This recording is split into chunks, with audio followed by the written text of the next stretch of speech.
Communication, marketing, recrutement. Vos besoins ont des solutions vidéo avec Décideur TV, le studio.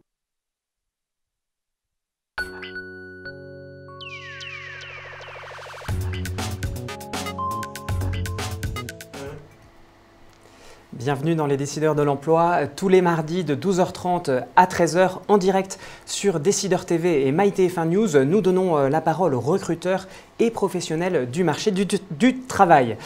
Aujourd'hui, j'ai le plaisir de recevoir Sophie Lamal, directrice des ressources humaines d'Elior Services, filiale du groupe Elior, spécialiste et troisième opérateur de restauration et de services sous contrat. Bonjour Sophie Lamal. Bonjour. Alors votre groupe, c'est trois métiers, la restauration collective, la restauration dite commerciale et les services en propreté, bio-nettoyage et ce qu'on appelle le facility management. Alors vous êtes en charge de cette dernière activité des services pour les ressources humaines. Quels sont les métiers que vous proposez? Alors ce sont des métiers invisibles quand tout se passe bien. En revanche, quand ça se passe moins bien, là ils deviennent visibles. Donc bien sûr, au quotidien, nous sommes là pour offrir des prestations de services qui font que les gens ont une vraie qualité de vie au travail ou dans les lieux qu'ils traversent.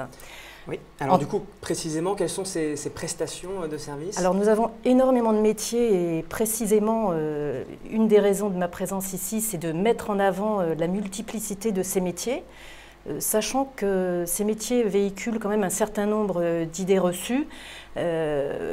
Une des premières idées reçues serait qu'on n'a pas besoin d'être qualifié. Avant de rentrer peut-être justement dans le détail, on a dit donc ce sont les services de propreté. Tout à fait. Alors pour ce service-là, quels sont les métiers en fait Alors nous avons des métiers beaucoup dans la santé, dans les hôpitaux, les cliniques, les maisons de retraite, etc. Et ensuite, tous les univers qui vont de l'entreprise en passant par des lieux publics, ça peut être des quais de gare, ça peut être des espaces commerciaux. Donc nous avons vraiment tous ces espaces en charge. Donc effectivement, une grosse spécialisation dans la santé, mais après, tous les autres environnements. Et alors, j'ai parlé du facility management, oui. Ce sont toutes les activités liées en français aux services généraux, c'est quoi, le courrier? Alors, effectivement, il y a le courrier, il y a aussi travailler dans des environnements comme le Stade de France quand il y a un certain nombre de manifestations, ça peut être les espaces verts et je dirais on étudie aussi bien évidemment toujours les demandes de nos clients. Alors voilà les activités du groupe et maintenant si on se passe effectivement au niveau de vos employés sur l'activité propreté, alors quels sont les métiers? Vous avez des agents de propreté, j'imagine? Alors bien sûr, d'abord on est très nombreux chez Elior Services, nous sommes pratiquement 20 000 salariés.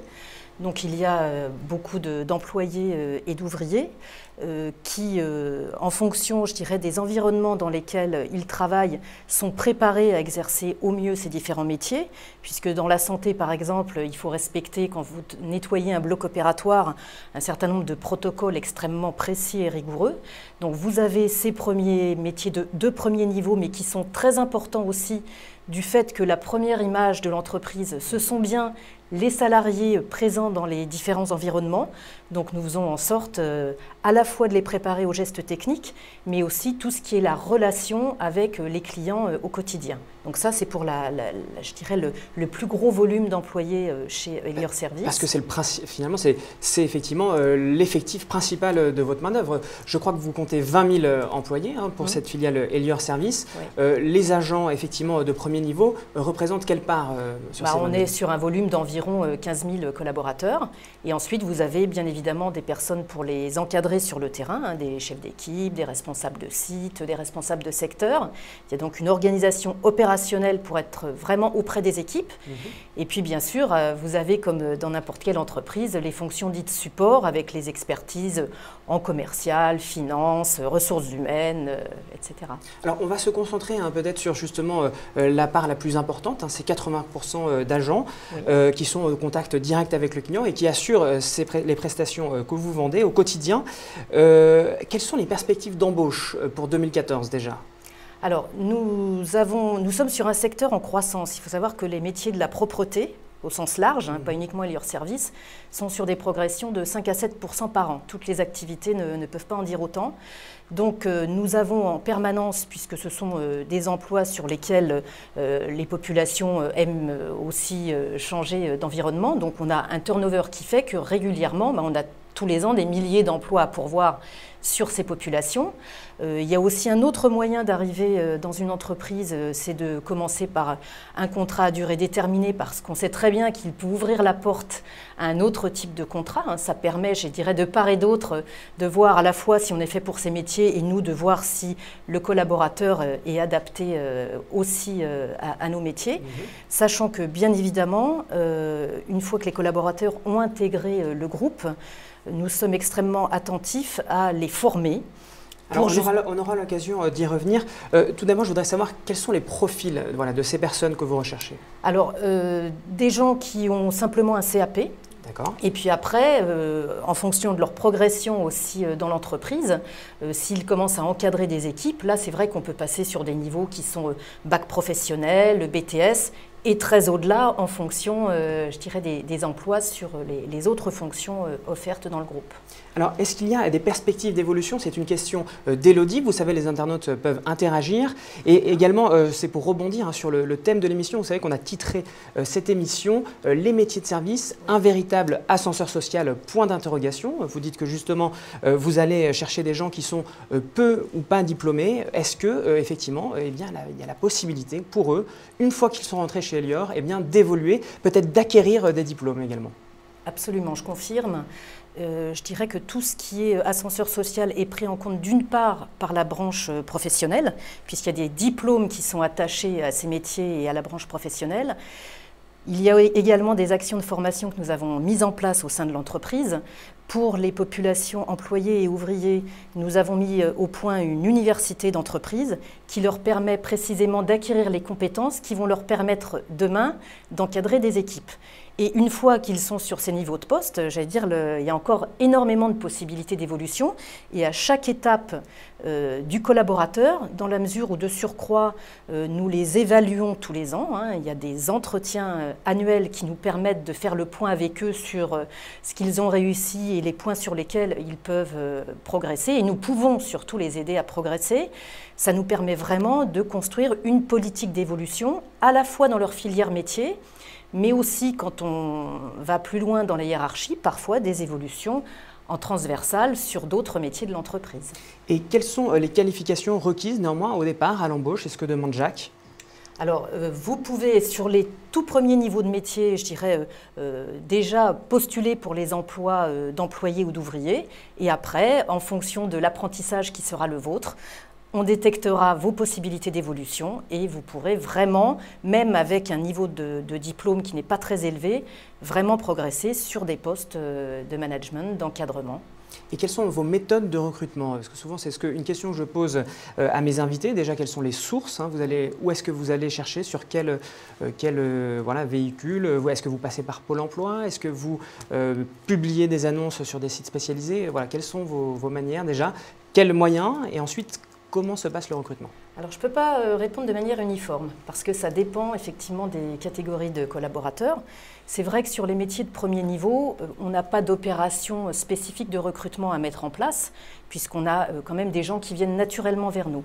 En revanche, pour les postes d'encadrement, là, nous avons au niveau du groupe Elior un site sur lequel on peut trouver toutes ces offres d'emploi. Et ensuite, en région, on peut utiliser la PQR, on peut utiliser aussi tous les supports locaux qui sont les administrations. Vous en avez cité une qui est Pôle emploi, mais ça peut être aussi un environnement plus associatif, avec des gens qui frappent à la porte d'associations pour se remettre aussi dans l'emploi. Donc, je dirais l'éventail est extrêmement large. Ensuite, sur les postes d'encadrement plus top management, là, effectivement, on retrouve, je dirais, les filières classiques. Tout à fait. Alors, vous avez parlé d'insertion, effectivement, des gens qui reviennent à l'emploi. C'est quelque chose, effectivement, sur lequel vous travaillez.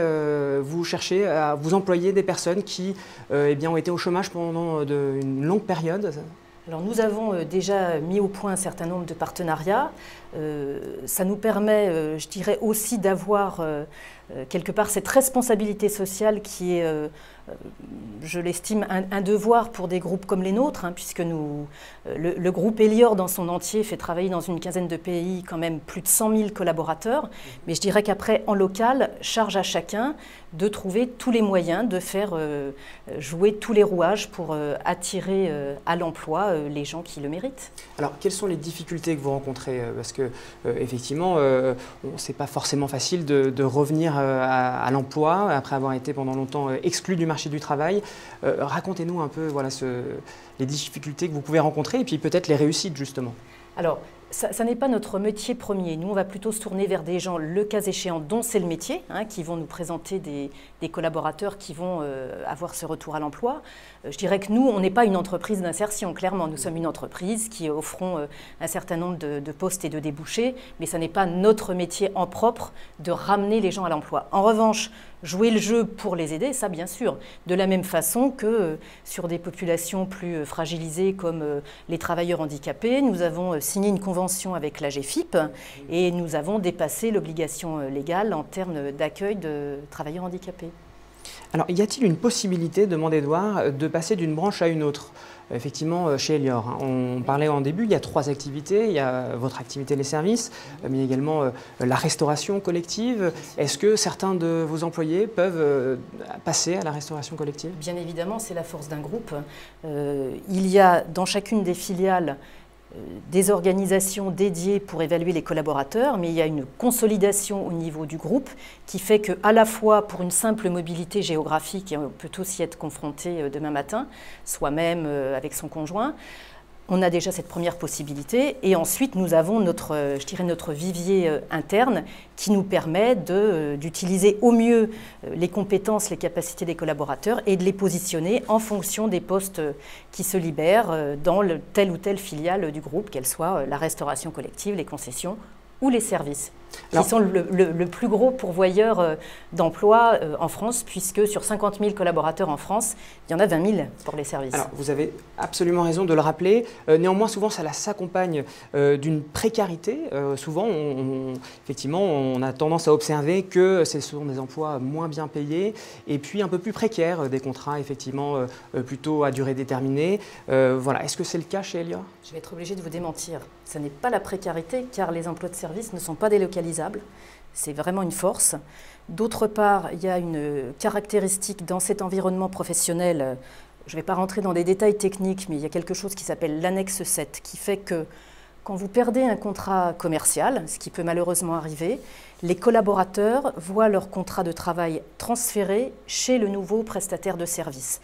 Donc je dirais qu'au contraire, il y a une très grande stabilité dans ces emplois. Alors évidemment, il y a aussi, parce qu'on est obligé de garder une certaine agilité dans l'emploi, il y a des contrats à durée déterminée, effectivement, il y a un certain volume.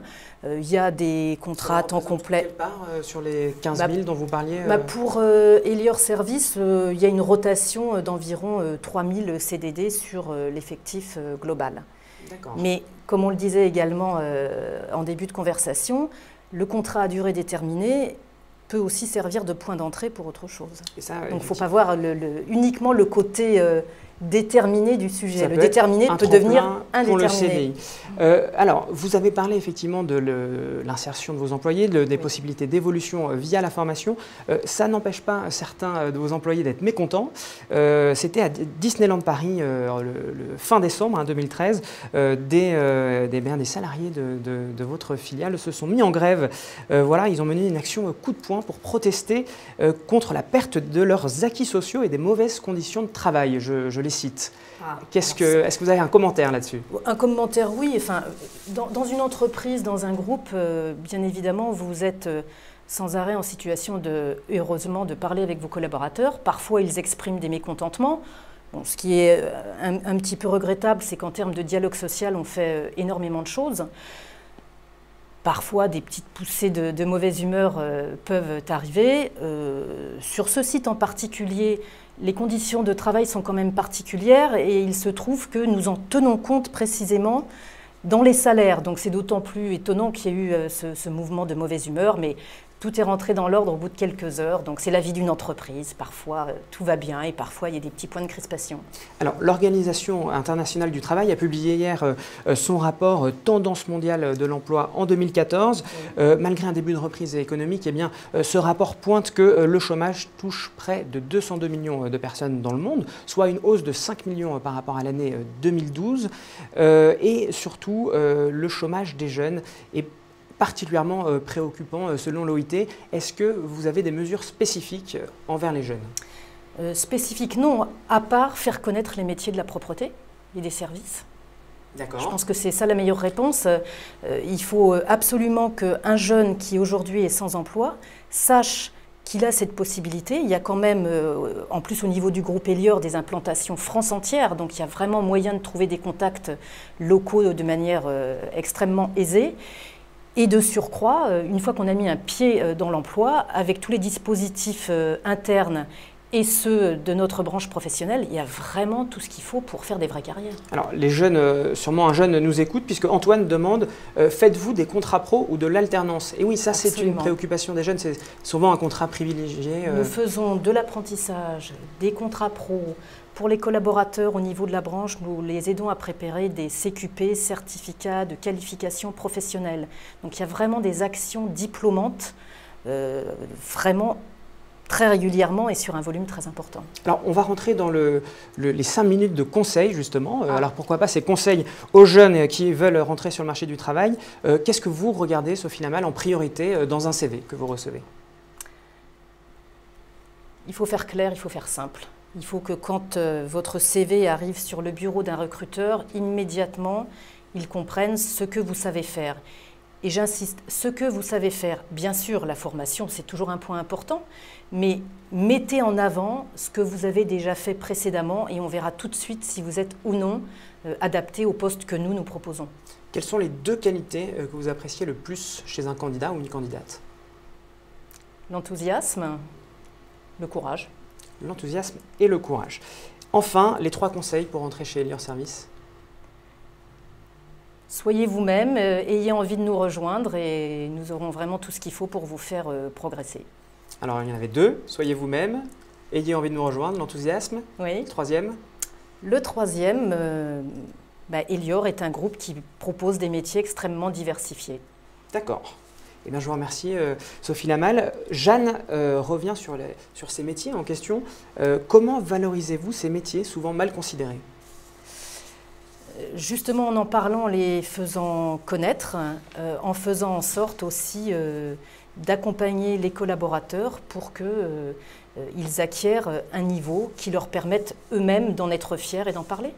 Alors, est-ce que vous avez un exemple, voilà, une success story d'un de vos employés qui aurait commencé effectivement agent de niveau 1, agent de propreté, et qui aurait évolué effectivement à des postes de manager, par exemple? Nous avons de très nombreux exemples, à la fois chez Elior Service, mais également dans le groupe, de collaborateurs qui, au fil des années, ont pu vraiment prendre des responsabilités et jusqu'à des postes d'encadrement, mais de haut niveau. Alors, est-ce que vous pouvez nous donner un exemple précis? Voilà, sans citer le nom exact, mais... Oui, j'ai un exemple précis, ça se trouve dans une de nos directions régionales qui gère la santé, d'une personne qui a commencé effectivement comme employée pour nettoyer les chambres des patients et qui, par le biais de la formation, est aujourd'hui sur un poste de responsable de secteur, ce qui veut dire qu'elle encadre elle-même maintenant des chefs d'équipe qui eux-mêmes supervisent des collaborateurs chez nos clients. Donc c'est une très très belle progression de partir d'un poste vraiment le plus basique pour avoir maintenant un poste d'encadrement dans une de nos directions régionales. Alors, vos métiers, on a parlé beaucoup de la propreté, oui. Mais il y a aussi effectivement ce qui est facility management, donc vous nous avez expliqué un peu, accueil, courrier, mais il y a également l'entretien des espaces verts. Voilà, sur l'ensemble de ces activités-là, quels sont les métiers les plus pourvoyeurs d'emploi chez vous en ce moment? Alors, pour l'instant, la filiale du Facility Management est quand même plus petite, puisqu'il y a environ 1000 collaborateurs sur les 20 000 que nous citions précédemment. Ce sont vraiment des métiers en développement parce que de plus en plus d'entreprises se recentrent sur leur cœur de métier et commencent à sous-traiter tout ou partie de ces services. je dirais que la partie qui se développe le plus aujourd'hui, c'est vraiment des offres globales qui vont prendre en compte à la fois justement votre accueil, votre service courrier et éventuellement les espaces verts. Et alors, est-ce qu'il y a des sessions de recrutement prévues bientôt ou... Alors, nous participons aussi régulièrement à des salons qui nous permettent d'aller directement au contact avec les candidats. Donc, il suffit d'aller sur notre site et vous trouverez vraiment toutes ces informations. De la même façon que si vous voulez postuler, vous avez une adresse que je cherche qui est www.elior et ensuite vous avez un onglet qui permet de déposer sa candidature ou de voir les postes à pourvoir. Alors, avant d'arriver chez Elior, vous étiez chez Korian, donc c'est le propriétaire de maisons de santé, maisons de retraite également, médicalisées. Vous y avez travaillé, je crois, 4 ans. Absolument. Voilà, quelle différence vous sentez chez Elior? Est-ce qu'il y a une différence de culture? Bien sûr, une différence de culture. En revanche, ce sont, dans un cas comme dans l'autre, des métiers où on est tourné vers l'autre. C'est aussi une autre forme de métier de service, oui. Et que ce soit à travers la propreté. Nous, aujourd'hui, quand nos collaborateurs sont dans la chambre d'un résident ou d'un patient, ils établissent un lien qui est quand même très au-delà de la prestation qu'ils sont en train de prodiguer. Dans les métiers du soin, ce qui était mon précédent groupe, là aussi, c'est la relation à l'autre, le soin qu'on lui apporte, l'attention, la bienveillance. Donc ça, c'est peut-être une dimension effectivement importante que vous recherchez chez des candidats, des gens qui ont l'esprit de service? Bien évidemment, il faut être extrêmement à l'écoute et attentif pour être en mesure ensuite de répondre aux besoins et d'avoir soi-même...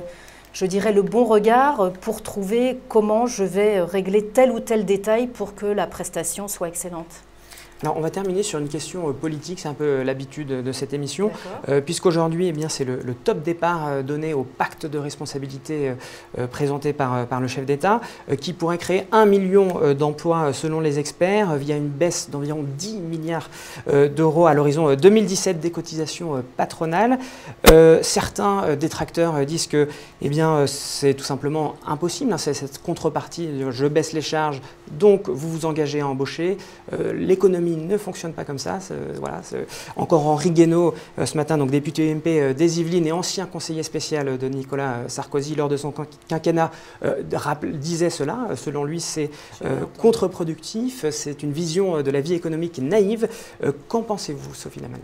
Bon, écoutez, je ne suis pas certaine que je sois là pour prendre ce type de position. En revanche, essayons de retenir que tout ce qui pourrait contribuer à remettre de l'énergie et je dirais des mesures qui permettent d'amener des gens à l'emploi et de ramener du mouvement dans l'économie, bien sûr, on a envie de contribuer. Et est-ce que vous pensez que justement, Elior, vous allez embaucher, vous, du fait de ce pacte de responsabilité, cet abaissement de charges? Je ne sais pas si ça va changer énormément de choses pour nous parce qu'on est déjà extrêmement tourné vers l'embauche. Bien sûr, on va étudier de quelle façon on peut faire encore mieux. Eh bien, merci beaucoup, Sophie Lamanne, d'avoir répondu à mes questions et celles des internautes. La semaine prochaine, je recevrai Michel Boulin, DRH de Valeo, le spécialiste français de l'équipement automobile, présent dans 28 pays et comptant pas moins de 73 300 collaborateurs. Merci beaucoup, à la semaine prochaine.